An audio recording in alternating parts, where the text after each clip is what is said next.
Shalom bien-aimés dans le Seigneur, que la paix et la grâce de Dieu vous soient accordées ce soir. Je tiens déjà à m'excuser pour l'interruption de tout à l'heure. Nous venons ici pour aborder la seconde partie de notre thème sur la préparation.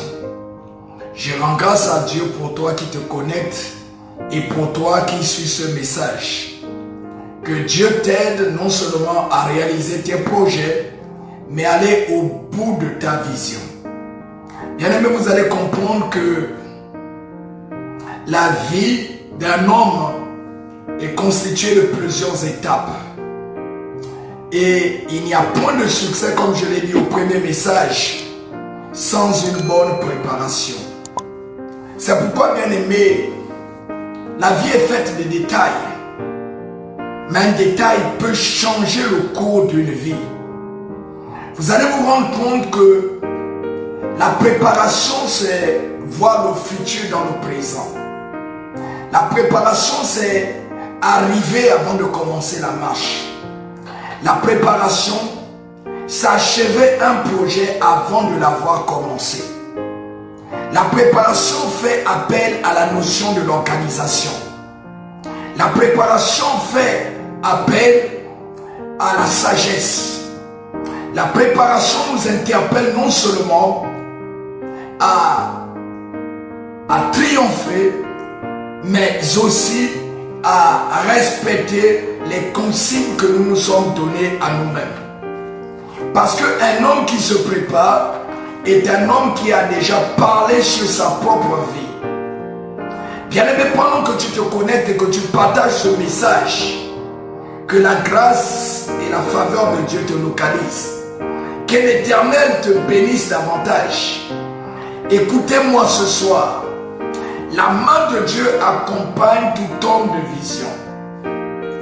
Mais vous ne pouvez pas aller au bout d'une vision si vous n'avez pas au-dedans de vous un rêve. Le rêve ne suffit pas. Derrière le rêve, il faut la détermination. La détermination doit faire appel à la confiance en soi. Chaque homme qui veut se réaliser doit développer ces trois étapes dans sa vie. Le rêve, la passion, la chose qui te tient à cœur. La détermination, la force que tu presses. En fait, l'influence que tu manifestes sur la vision, mais aussi la confiance, l'assurance. Cette capacité de croire en toi-même. Beaucoup de personnes ne se réalisent pas parce que premièrement, ils n'ont pas un rêve. Deuxièmement, ils ne sont pas déterminés. Et troisièmement, ils doutent d'elles-mêmes. Parce que ces personnes, en réalité, parfois font dans l'aventure. Ces personnes, en réalité, sont dans le copier-coller. Comme j'ai vu tel faire, j'aimerais faire comme telle personne. Mais écoutez-moi s'il vous plaît, un homme qui veut se réaliser, un homme qui veut aller loin, se prépare d'avance.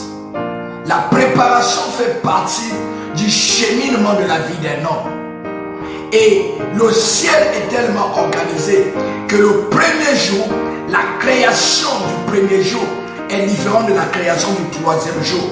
La création du quatrième jour est différente de la création du sixième jour. À chaque jour, Dieu avait planifié un certain nombre de choses. Comme au premier jour, c'était la préparation du soleil et de la nuit. Du premier jour, de la nuit et de l'obscurité. En fait, Dieu utilise ici deux volets de la vie d'un homme. En réalité, un homme qui se prépare n'embrasse pas tout dans la vie. Un homme qui se prépare ne fait pas tout à la fois. Il va étape par étape. Un homme qui est préparé est un homme qui sait faire la différence entre l'urgence et la priorité. Des hommes de succès, ce sont des hommes qui croient plus aux priorités qu'aux urgences. Beaucoup de personnes échouent dans leur projet de vie parce qu'ils ont remplacé l'urgence à la place de la priorité. La priorité t'amène à prioriser les choses. L'urgence peut passer, mais la priorité demeure. Et ici, nous allons lire un texte d'un homme merveilleux, le roi selon le cœur de Dieu, cet homme appelé David. Cet homme a eu la grâce de marcher avec excellence dans la présence de Dieu. Cet homme a donné tout son cœur à Dieu. Mais il y a une chose, cet homme qui marchait avec l'âge de l'Éternel, cet homme qui avait confiance à Dieu, avait résolument dans son cœur pris la décision de bâtir un temple à l'Éternel. Mais l'amour de Dieu pour cet homme, David, était tellement fort que Dieu lui dit non, tes mains sont tellement souillées de sang que tu ne peux pas me construire un temple. Mais ton fils Salomon le fera pour toi. Bien aimé, regardez ce que David fait. David va préparer tout le matériel possible, tout le budget possible pour la réalisation de la vision du temple de Jérusalem. Lorsque David décide de bâtir une maison à l'Éternel, bien aimé, David s'assure avant de commencer les travaux de réunir le matériel qu'il faut, les finances qu'il faut, le personnel qu'il faut et le modèle, pour ne pas dire le plan même du temple. Un homme qui sait se préparer est un homme qui ne marche pas à l'aventure.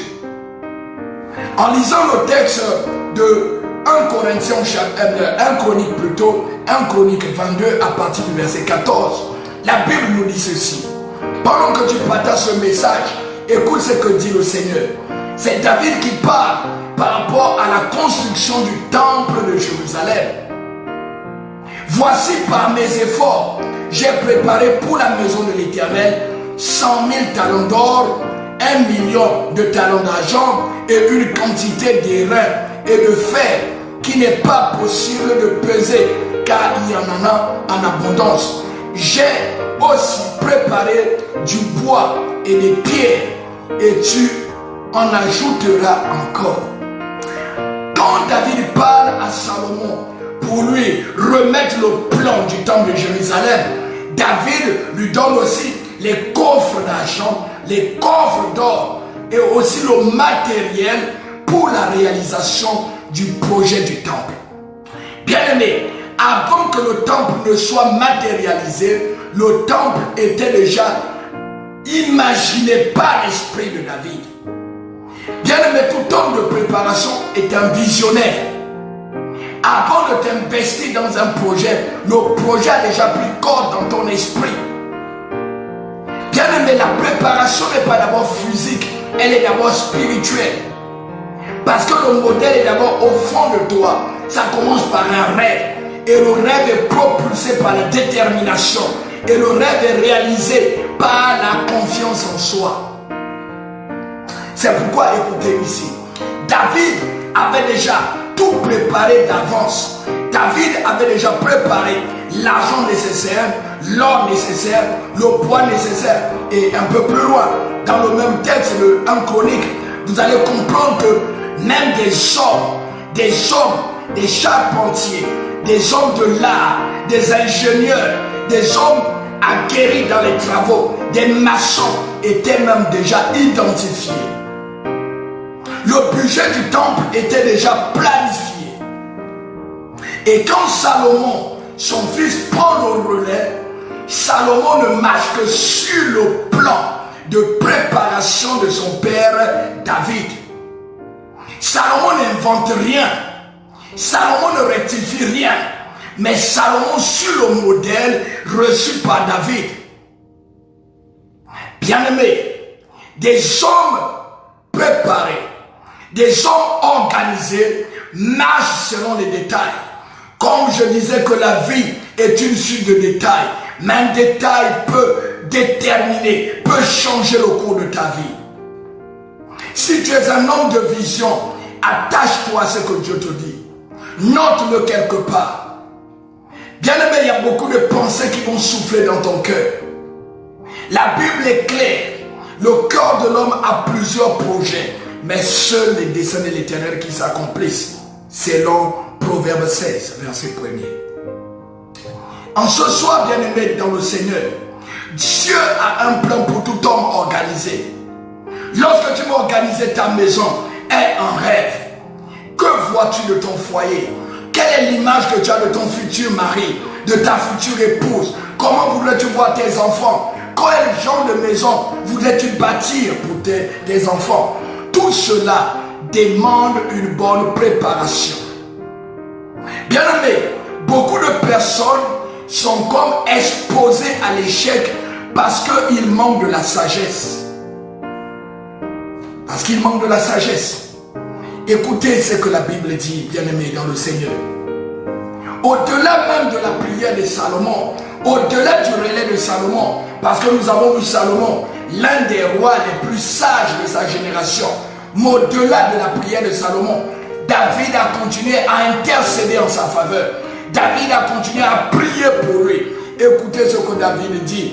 David dit ceci: oh, donne à mon fils Salomon un cœur dévoué à l'observation de tes commandements, de tes préceptes et de tes lois, afin qu'il mette en pratique toutes ces choses et qu'il bâtisse le palais pour lequel j'ai fait des préparatifs. En réalité, quand David meurt, David érige un autel de prière, afin que Salomon ne se détourne pas du plan qu'il avait tracé pour la maison de l'Éternel. David prie pour que Dieu donne la sagesse, donne un cœur dévoué. Tout homme qui se prépare est un homme engagé, déterminé. Vous n'irez pas loin sans une détermination. Si quelqu'un te dit que la vie est facile, oh mon ami, je dis, la vie n'est pas facile. Rien n'est facile dans la vie, mais rien n'est impossible. Rien n'est impossible. Tout homme qui se prépare ira loin. Tout homme qui se prépare ira loin. Écoutez-moi s'il vous plaît. Écoutez-moi ce soir. Le Seigneur a un plan pour tout homme qui planifie sa vie. Quand tu es un bon planificateur, tu éviteras des échecs. Ça peut être dans la gestion de tes finances. Ça peut être dans la gestion d'une relation. Il faut planifier les choses. Il faut éviter de vivoter dans la vie. Bien-aimé, tout homme qui se prépare est un homme qui a un regard très profond sur son futur, qui ne se limite pas à sa condition présente. Bien-aimé, celui qui veut réellement réussir trouve toujours un moyen d'y arriver. Mais celui qui ne veut rien faire trouve toujours des excuses. Lorsque tu veux réussir, tu te battras pour réussir. Mais comme beaucoup de personnes aiment la zone des excuses, beaucoup de personnes aiment la paresse, c'est pourquoi ils trouvent toujours difficile ce qui se passe dans leur vie. Mais écoute-moi ce soir, un homme qui veut aller loin se prépare. Un homme qui veut aller loin se prépare. Et quand on se prépare, on doit avoir un rêve. On doit être déterminé et on doit avoir confiance en soi. Écoutez-moi s'il vous plaît. Écoutez-moi. Si vous voulez aller loin comme la Bible dit, c'est une citation, pas la Bible, c'est une citation d'un homme très important, d'un homme, d'un philosophe, d'un homme de cœur. Lao Tse dit ceci: le voyage d'un millier de kilomètres doit commencer par un simple pas. Le voyage d'un millier de kilomètres doit commencer par un simple pas. Lorsque tu veux aller loin, commence à faire quelque chose. Bouge un peu. Parce que tu n'iras pas loin si tu ne te lèves pas de là où tu es. C'est pourquoi, bien aimé, n'attendez pas que les choses tombent du ciel. Commencez à réfléchir à la manière dont vous voulez vivre. Oui, vous avez le choix. Le choix de réussir comme le choix d'échouer. Tout dépend de vous. Dans la vie, bien aimée, dans le Seigneur, il n'y a pas de réussite facile, ni d'échec définitif. Tout est une question de préparation. Je veux répéter, il n'y a pas d'échec définitif, ni de succès ou de réussite facile.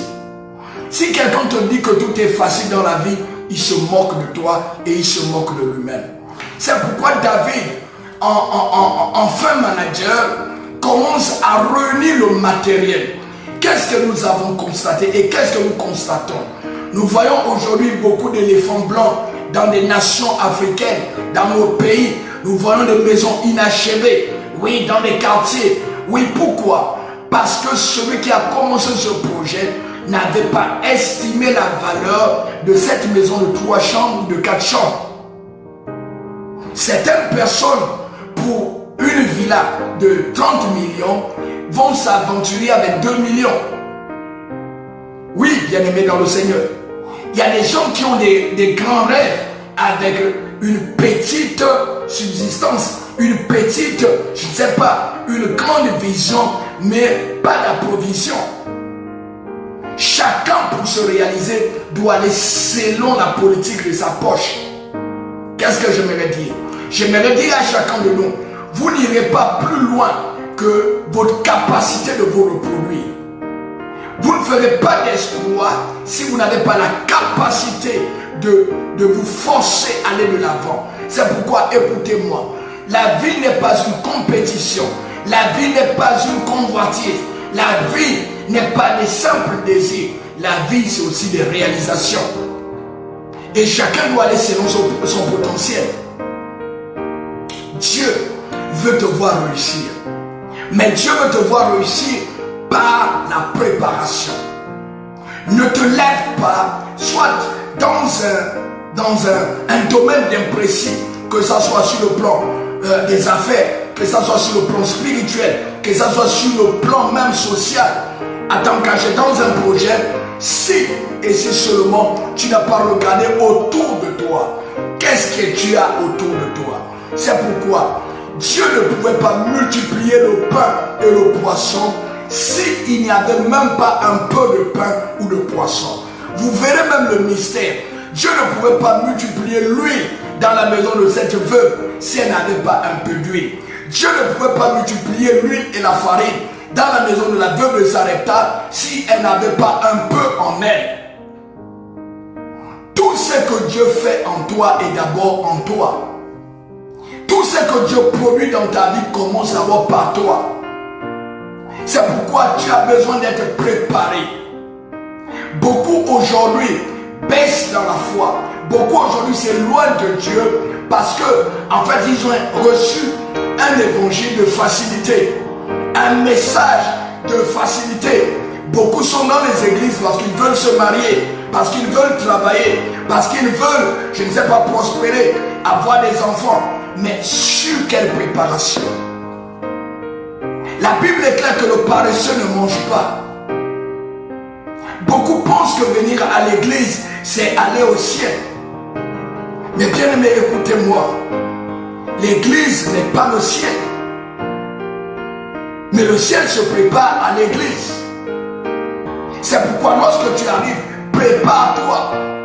Prépare ton cœur. Comment est-ce que tu as reçu le Seigneur dans ta vie? Comment est-ce que tu associes Dieu dans tes projets? Et quelle sagesse engages-tu sur ce projet? Même faire un enfant, ce n'est pas le fait d'un rapport sexuel. C'est une question d'organisation et de programmation. Oui, voyager, ce n'est pas faire, je ne sais pas, de l'aventure. Il faut une vision, il faut un budget. Tout homme sérieux doit se prendre au sérieux. C'est pourquoi le Seigneur a besoin de toi. A besoin que tu te prépares lorsque tu veux t'engager. Oui, savoir que lorsque je me marie, je ne me marie pas pour faire demi-tour. Je ne me marie pas pour m'attacher à d'autres personnes. Je ne me marie pas pour divorcer. Non, tu dois réfléchir. Le mariage n'est pas un buzz. C'est pas juste du fanatisme où il faut prouver que je suis la plus belle femme, où il faut prouver que je suis le plus beau mec de ma génération. Il faudrait que je me marie. Mes collègues se sont déjà mariés, mes soeurs se sont déjà mariées. Non, tu dois réfléchir parce que c'est un aller simple. Aujourd'hui, nous constatons beaucoup de divorces. Pourquoi? Parce qu'il y a eu des aventuriers qui se sont accidentellement retrouvés dans le mariage. sans une réelle préparation. Oui, bien-aimés dans le Seigneur, aujourd'hui il y a beaucoup de choses. Des jeunes filles qui veulent des enfants, oubliant que porter un enfant va te déformer, porter un enfant va changer l'aspect de ton visage, porter un enfant peut changer ton humeur, peut changer tes habitudes. Oui, tout cela il faut se préparer. Oui, mes amis, écoutez-moi s'il vous plaît. Dieu aime des hommes qui réfléchissent. Dieu n'est pas un Dieu d'idiot. C'est pourquoi tout homme qui se prépare, c'est des hommes à succès. Parce que le succès est toujours au bout de la préparation. C'est pourquoi je vous interpelle ici.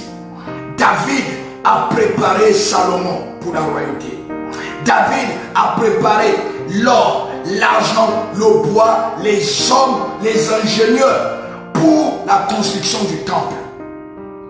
Tu as un projet dans ton cœur. Est-ce que tu l'as estimé? Est-ce que tu l'as évalué? Tu veux aller quelque part, tu veux voyager, tu veux étudier. Est-ce que tu t'es préparé?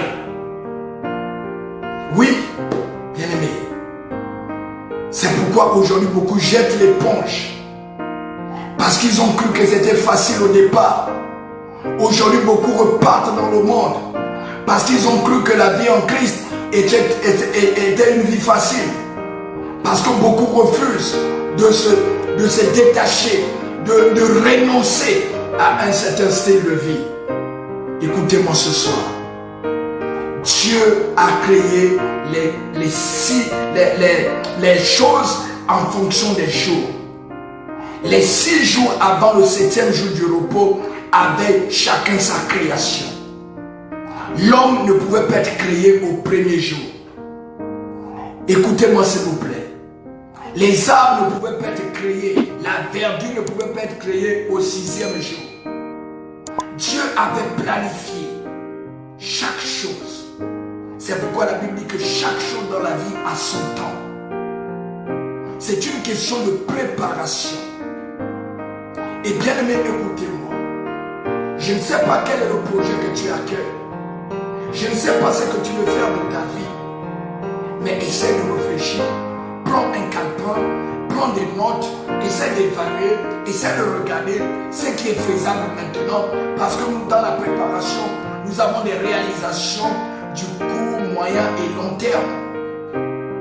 Tout ne se fait pas en cliquant les doigts. Il y a des choses qui prennent du temps à se réaliser. Tu ne peux pas tomber enceinte aujourd'hui et accoucher aujourd'hui. Non. Oui, on appellera ça fausse couche. Oui. Nous avons besoin de laisser parfois le fœtus grandir afin de porter un bébé, d'avoir un enfant, un nourrisson, d'avoir un enfant, un fils et finalement avoir un successeur. Nous avons besoin de garder la foi. Bien-aimé, le Seigneur nous interpelle en tant que créatures de Dieu. Nous devons être des créateurs des projets. Tu dois te développer. Tu dois laisser la grâce de Dieu. Beaucoup de chrétiens sont agités, poussés par tout vent de doctrine. Beaucoup sont instables. Beaucoup ne savent pas comment conserver la foi, comment marcher avec le Seigneur.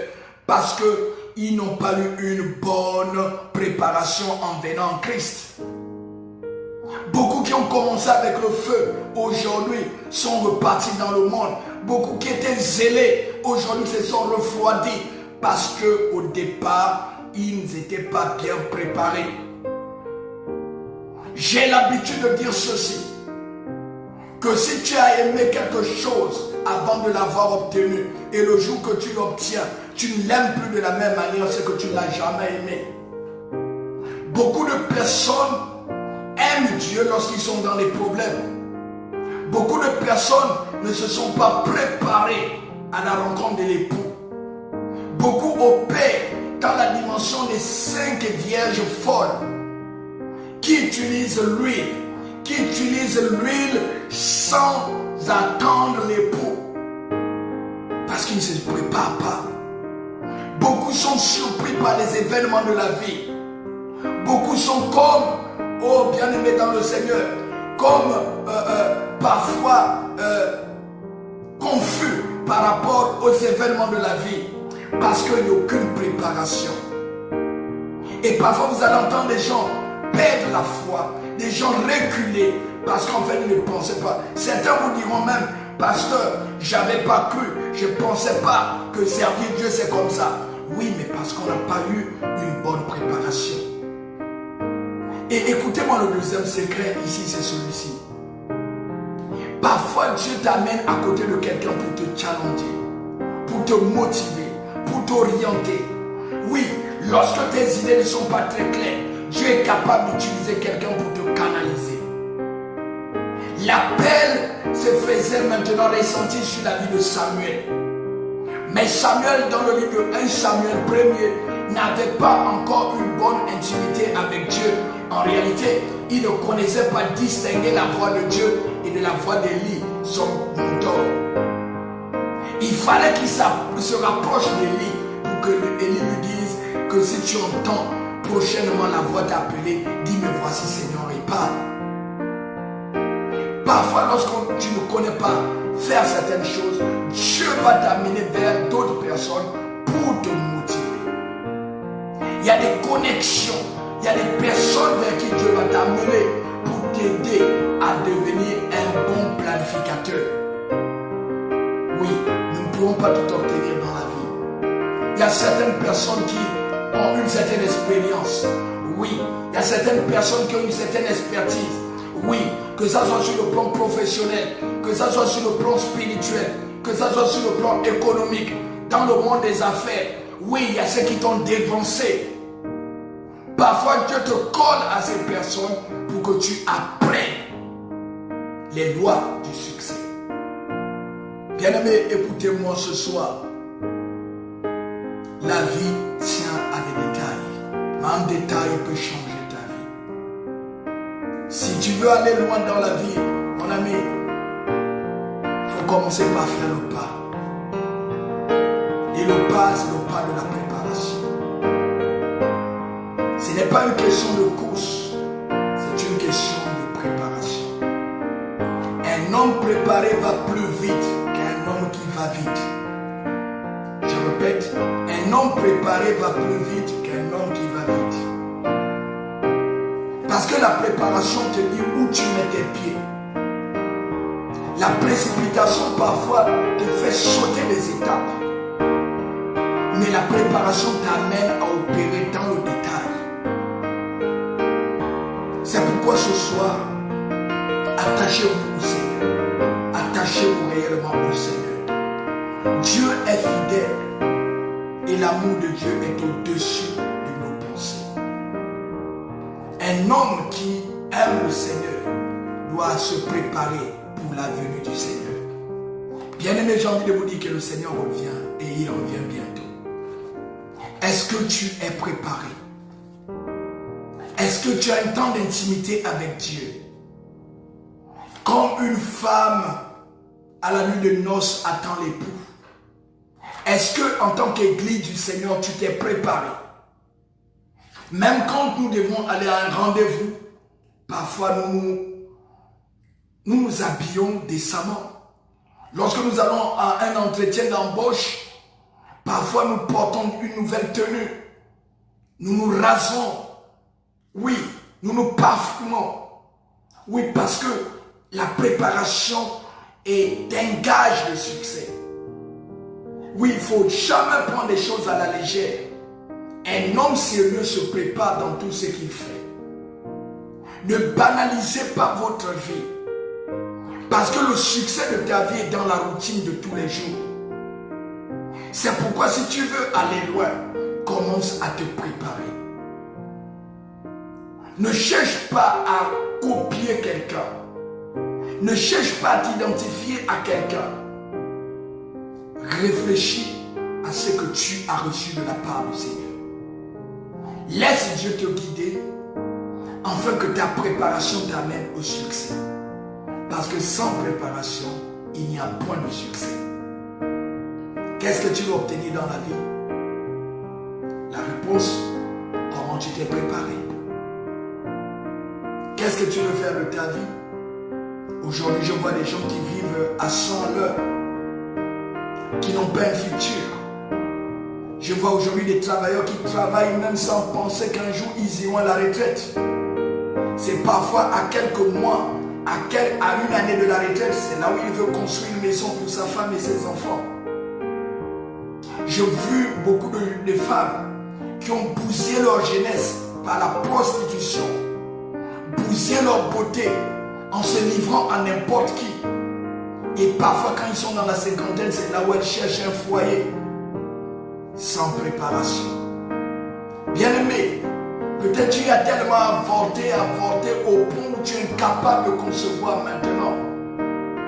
Parce qu'en réalité, tu n'avais pas une vision claire de ta vie. Oui, j'ai vu des personnes rater des opportunités d'affaires. Peut-être tu as eu une possibilité de réussir dans la vie, une connexion, mais tu as délapidé pensant que demain tu pourras encore rattraper les mêmes sommes d'argent. Non, mes amis, la vie c'est pas l'aventure, c'est une programmation. La vie n'est pas un accident. Oui, c'est une programmation et pour cela il faut se préparer. Le Seigneur doit te donner la sagesse.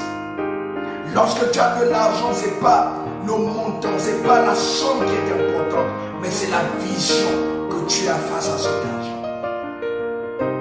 Il y a ceux qui peuvent commencer les affaires avec 1 million et réussir. Il y a ceux qui peuvent commencer avec 10 000 et réussir. Tout dépend de la préparation. C'est pourquoi sortez de cette zone d'excuses en disant je n'ai rien à faire. Tant que tu as la santé, tant que tu as une vision, tant que tu as la force, tant que tu as l'Esprit de Dieu sur toi, tu peux réaliser tous tes rêves. David a préparé tout ce qu'il fallait pour bâtir le temple de Jérusalem. J'ai dit la préparation t'amène à vivre le futur dans le présent. La préparation t'amène à dévancer ceux qui t'ont dévancé. Parce que tu peux commencer après les gens et faire mieux qu'eux. Parce que tu t'es planifié, tu t'es programmé et tu as planifié les choses. Parfois, Dieu veut utiliser quelqu'un devant toi, un miroir devant toi. Dieu peut amener l'autre à échouer devant toi. Pas pour que tu te moques de lui, mais pour que tu tires les leçons de ses échecs afin de ne pas passer par là où il est passé. Dieu peut pousser quelqu'un à tomber. Non, mais ne t'arrête pas de moquer de lui. Regarde qu'est-ce qu'il a fait tomber. Pourquoi est-ce qu'il a trébuché à cet endroit? Pourquoi ce projet n'a pas réussi? Et toi, en t'appuyant sur son erreur, sur son échec, tu t'améliores. Mais qu'est-ce que beaucoup de gens font? Beaucoup aujourd'hui se limitent aux échecs des autres. C'est pourquoi nous reproduisons les mêmes échecs. Ce soir, prépare ton futur maintenant. Parce qu'un homme de vision vit son futur dans son présent. Que l'Éternel te bénisse et qu'il bénisse sa parole.